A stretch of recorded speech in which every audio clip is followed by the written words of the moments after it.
Thấy không?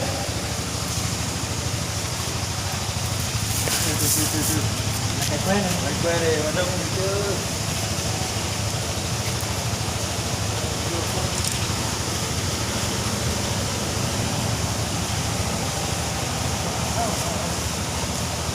Gạo lúc nó sao khỏi chê mà chỉ khỏi chê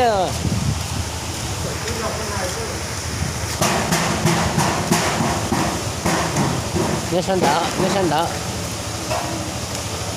từ mở xem mở cái chốt rồi xem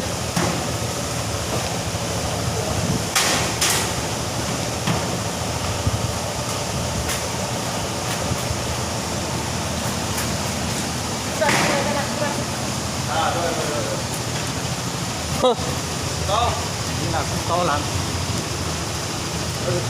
To đi chứ. rồi. Ra bên kia.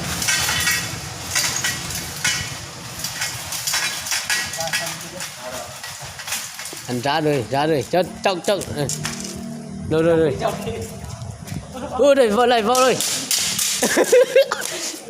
đập Rắn nữa thế mà, rắn cùi chuột thế mà. Đập.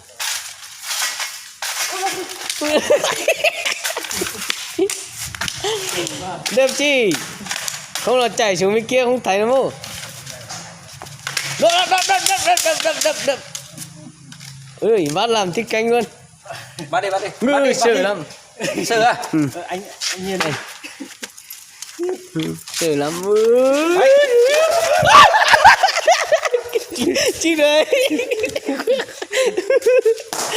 ôi đời sợ lắm Thọ đầu rắn hay. Rắn hẳn nổ cân. được một đĩa rồi Một đĩa nha.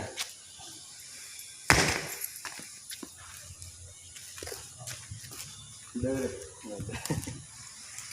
chọn Ăn giản chưa?